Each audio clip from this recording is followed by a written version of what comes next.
अल्हम्दुलिल्लाहि रब्बिल आलमीन वल आक़िबतु लिल मुत्तक़ीन वस्सलातु वस्सलामु अला सय्यिदिल अंबिया वल मुरसलीन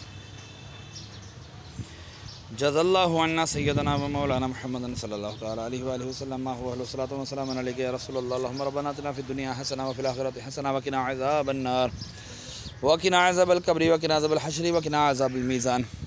या इलाहुल आलमीन, आज 26 रमज़ानुल मुबारक 27वीं शब आने वाली है। मौला तुझे तेरी वसी रहमत का वास्ता या अल्लाह जो यासीन की तिलावत की तेरी बुलंद बारगाह में पेश करता हूँ, कबूल व मंजूर फरमा।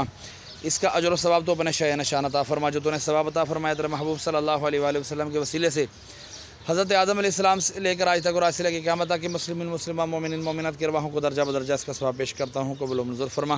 ख़ुसूसन बिलख़ुसूस हमारे मोहसिन भाई के वालिद मरहूम हाजी अमजद मरहूम की रवाह को इसका सवाब पेश करता हूँ, कबूल व मंजूर फरमा। यासीन की बरकत से इनके दर्जात बुलंद फरमा, इनकी कब्र की तारीकी दूर फरमा। रमज़ानुल मुबारक का आखिरी अशरे का आज 27वीं शब आने वाली है। मौला उस रात का वासिता इनकी कामिल मग़फ़िरत फरमा, इनके गुनाहों को मुआफ़ फरमा, इनकी कब्र को ताहत देने का वसी फरमा। या अल्लाह, मैं अपने वालिदैन मरहूम की अरवाहों को इसका सवाब पेश करता हूँ, कबूल व मंजूर फरमा। जिनके लिए कोई दुआ करने वाला नहीं उनको भी इसका सवाब पेश करते हैं, कबूल व मंजूर फरमा। व सल्लल्लाहु तआला अला खैर खल्क़िही मुहम्मद व अला आलिहि व अस्हाबिही अजमाइन बिरहमतिका या अरहमर राहिमीन। ला इलाहा इल्लल्लाहु मुहम्मद।